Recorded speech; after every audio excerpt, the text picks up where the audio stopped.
नमस्कार दोस्तों, आज मैं आपको बिल्कुल आसान भाषा में समझाने वाला हूं कि आप मार्केट में प्रीमियम डीके से किस प्रकार से बच सकते हैं और कौन से प्राइस पर आपको ट्रेडिंग करनी चाहिए। अगर आप लोग ऑप्शन बायर हैं, ऑप्शन सेलर हैं, दोस्तों ये दोनों चीज़ें बिल्कुल अलग अलग चीज़ें हैं। इस वीडियो को देखने के बाद आपको लाइव मार्केट में किस प्रकार से काम किया जाता है और क्यों आप लोग मार्केट में पैसा गंवा रहे हैं, इतना साफ तरीके से समझ में आएगा कि आपका बिल्कुल दिमाग हिल जाएगा कि आप किस प्रकार की गलतियां बार बार कर रहे थे।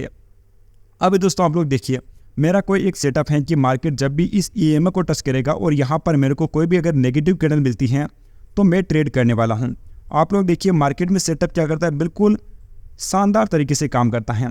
लेकिन दोस्तों अब आप क्या हैं, आप ऑप्शन बायर हैं, ऑप्शन सेलर हैं, आप out of the money trade करते हैं, आप इन द मनी ट्रेड करते हैं, इसका किस प्रकार से इस एनालिसिस पर असर पड़ता है ये देखकर आपका बिल्कुल दिमाग खराब हो जाएगा और आपको सोचने पर मजबूर होना पड़ेगा कि आपको अपने सेटअप के हिसाब से कौन से प्रीमियम को बाई करना चाहिए। अभी दोस्तों आप देखिए, कैंडल मिलती है हमें 12:10 पर। दोस्तों कई सारे लोग होते हैं जो ज़्यादा पैसा कमाने के चक्कर में out of the money trade करते हैं। आप लोग देखिए, आउट ऑफ द मनी मेरे को मिल रही है 12:10 पर कैंडल मिल रही है, मेरे को ये शानदार कैंडल मिल रही है। आप देखिए 22 रुपीज़ पर मेरी एंट्री हो रही थी और 15 रुपीज़ का मेरा स्टॉप लॉस था। स्टॉप लॉस तो दोस्तों हिट होता ही है, साथ ही में 38% जो प्रीमियम है ना और भी ज़्यादा क्या हो जाते हैं, डीके हो जाते हैं। मतलब कि ना तो मैं अपने स्टॉप लॉस को इंक्रीज़ कर सकता था, आप समझिए 15 का 9 रुपये पर आ गया, मतलब कि जो मेरा स्टॉप लॉस था उससे भी मार्केट बिल्कुल आधे पर आ चुका है। तो दोस्तों स्टॉप लॉस को बढ़ाने का भी यहाँ कोई लॉजिक सेट नहीं हो पाता है। अभी सोचिए दोस्तों, अगर मैं एट द मनी पर ट्रेड कर रहा हूँ, यानी कि 25,450 रुपये पर अगर मैं ट्रेड कर रहा हूं और अगर मैं ऑप्शन बायर हूं, तब मेरे साथ क्या होता है। तब भी दोस्तों आप लोग यहां पर ये देख पा रहे होंगे कि मेरा स्टॉप लॉस यहां पर क्या होता है, ट्रिगर हो जाता है। या आप लोग देखिए 38 रुपये पर मेरी एंट्री थी, 26 रुपये का मेरा स्टॉप लॉस था, उसके बाद मार्केट 18 रुपये पर चला जाता है। स्टॉप लॉस तो मार्केट में हिट होता ही है, उसके बाद 28% जो है ना मार्केट और भी मेरा प्रीमियम को डीके कर डालता है। यानी कि दोस्तों आउट ऑफ द मनी में 38% प्रीमियम जो है ना डीके हो रहे थे। अभी हम लोग एट द मनी पर आए तो यहाँ पर प्रीमियम डीके हो रहे हैं 28%। तो दोस्तों मैं 25,000 और 600 रुपये की पुट को क्या कर रहा हूँ, बाई कर रहा हूँ। अभी दोस्तों आप लोग यहाँ पर देखिए, यहाँ पर मेरी एंट्री हो रही थी दोस्तों 154 रुपीज़ पर, 154 पर मेरी एंट्री हो रही थी। आप लोग किसी भी करके थोड़ा बहुत ऊपर नीचे करके 150 पर जैसे मेरी एंट्री हो रही है, मेरा दोस्तों स्टॉप लॉस बन रहा था 127 रुपीज़ का।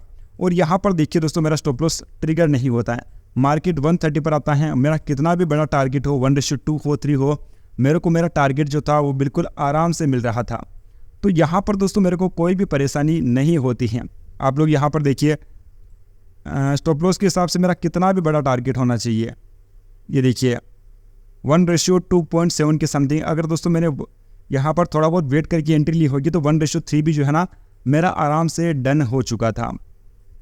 तो दोस्तों इस वीडियो से आपको सीखने को मिलता है कि अगर दोस्तों आप लोग ऑप्शन बायर हैं तो आपको हमेशा इन द मनी पर ही काम करना चाहिए। ऑप्शन सेलर के लिए दोस्तों बिल्कुल आसान है, आप at the money, out of the money किसी में भी ट्रेड कीजिए। जैसे 25,450 रुपये की मेरे को कॉल शॉर्ट करनी है।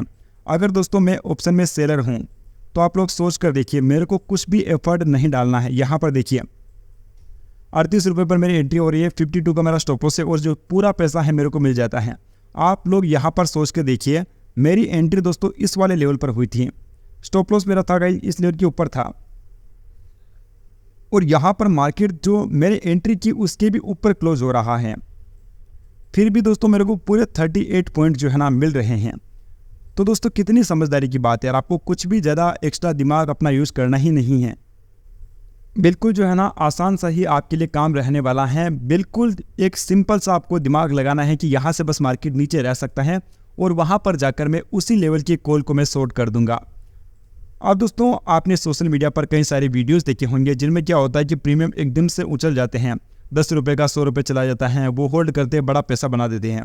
कई बार तो क्या होता है वो सारी चीज़ें फेक होती हैं, आपको पता भी नहीं चल पाता है कि किस प्रकार से लोग आपसे पैसा कमा रहे हैं और आप भी उसी के बहकावे में आ जाते हैं। या फिर कई बार क्या होता है जो प्रीमियम एकदम से उछाल लेते हैं, आप उन चीज़ों को ध्यान में रख डालते हैं और आप भी वैसा ही पैसा कमाना चाहते हैं। जैसे यहाँ पर दोस्तों ये जो 1-2 वाली कैंडल है ना, यहाँ पर जो सबसे बड़ा पैसा बना होगा वो आउट ऑफ द मनी में ही बना होगा। लेकिन आउट ऑफ द मनी दोस्तों 10 में से 6 बार 8 बार बिल्कुल फेल हो जाती है, 8 बार फेल होगी, क्योंकि 10 में से 4-5 बार तो आपकी इन द मनी भी फेल होगी, आप कितनी भी अच्छी एनालिसिस कर लीजिए, 3 बार तो आपका फेल होना बिल्कुल स्वाभाविक है। क्योंकि मार्केट में दोस्तों होता क्या है, ये आपका कोई दुश्मन नहीं है, लेकिन इसमें क्या होता है, कोई आदमी EMA पर ट्रेड करेगा, कोई किसी दूसरे इंडिकेटर पर ट्रेड करेगा, कोई FIB रिट्रेसमेंट देख रहा है, कोई दूसरा इंडिकेटर देख रहा है, कोई सुपर ट्रेंड देख रहा है, या फिर कोई सपोर्ट रेजिस्टेंस देख रहा है। तो हर टाइप का मार्केट में क्या होता है, हर जगह पर मार्केट में बाइंग बन सकती है। इसी हिसाब से मार्केट ऐसा ही ट्रेड करता है, ऊपर भी ऐसे ही जाएगा। बहुत कम ऐसे चांस होते हैं मार्केट घूम रहा है एकदम से मार्केट क्या करता है, एक बड़ी कैंडल बना डालता है। तो दोस्तों मुझे पता है कि आप में से बहुत सारे लोगों की कमजोरी रही होगी ये दोस्तों, ओवर ट्रेडिंग आपकी इसी से होती है, आपकी अच्छी एनालिसिस होती है।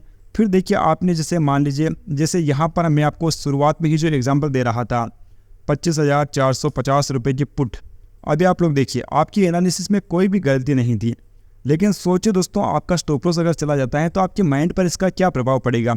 सोचिए दोस्तों, यहाँ पर जैसे हम लोगों ने बाई किया और कि हम लोगों का स्टॉप लॉस जैसे चला गया, अच्छा खासा अपने को यहाँ पर स्टॉप लॉस ट्रिगर हुआ।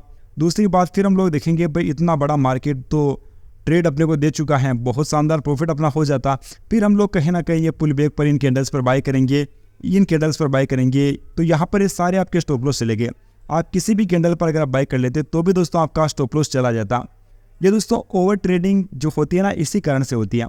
एक तो आप लोग दोस्तों सही प्रीमियम में ट्रेड नहीं कर रहे होते हैं, और ख़ास तौर पर दोस्तों एक्सपायरी में क्या होता है, अगर आपके पास 1 लाख रुपए हैं और अगर आप सिर्फ 1,000 रुपये से ही ट्रेड कर रहे हैं, यानी कि दोस्तों अगर आप जैसे 2% आपका रिस्क होता है, या तो आप इरादा करके आए कि आप सिर्फ 2,000 रुपये से ही 2 रुपये का प्रीमियम ट्रेड करेंगे, यानी कि 2,000 रुपये का आप आउट ऑफ द मनी ले रहे हैं, तो वो पूरा आपका रिस्क होना चाहिए। जैसे 10 रुपये का प्रीमियम बाई कर रहे हैं, उस पर आप 8 रुपये का स्टॉप लॉस नहीं लगा पाएंगे, क्योंकि वो फटाक से डिगे हो जाता है। आप दोस्तों यहाँ पर देखिए जो इस प्रकार की प्रीमियम आती है ना, ये देखिए यहाँ पर 10 रुपये कितने रुपये पर गया, 27 रुपये पर गया, और फिर ये 70 रुपये पर गया, फिर ये 80 रुपये पर गया। ऐसा दोस्तों आप कोई होल्ड नहीं कर पाता है। समझिए दोस्तों यहाँ पर होता क्या है, ये सिर्फ कहने सुनने की बातें हैं, अच्छा लगता है देखने में। यहाँ पर अगर किसी ने बाई किया होगा, अगर इस नेगेटिव कैंडल के बाद मैं गारंटी से बता रहा हूँ 100 में से 99 लोग इस ट्रेड को होल्ड कर ले, तो मैं आपको लिख कर दे सकता हूँ, कोई भी इस ट्रेड को होल्ड नहीं कर पाएगा। समझिए दोस्तों आपका मेहनत का पैसा दाव पर लग रहा है। जब ये दोस्तों 10 रुपये का प्रीमियम है 20 तक चला जाएगा ना, आप बिल्कुल इसको निकालने पर उतारू हो जाएंगे। दोस्तों अगर आप बहुत ज़्यादा एक्सपीरियंस्ड हैं उसके बाद होल्ड कर रहे हैं, तो वो आपकी समझिए आप उसके हिसाब से अपने रिस्क के हिसाब से ट्रेड कर रहे होंगे। लेकिन अगर आप बिगिनर हैं, ट्रेडिंग सीख रहे हैं, या फिर अगर आप लॉस से गुजर रहे हैं, मैं बता रहा हूँ कि आप इन द मनी पर आ जाइए। आपकी जो एनालिसिस है वो बहुत अच्छी रहेगी, आपकी ट्रेडिंग में बहुत ज़्यादा सुधार आ जाने वाला है। इसी प्रकार की वीडियोस पाते रहने के लिए हमारे चैनल को सब्सक्राइब कीजिए।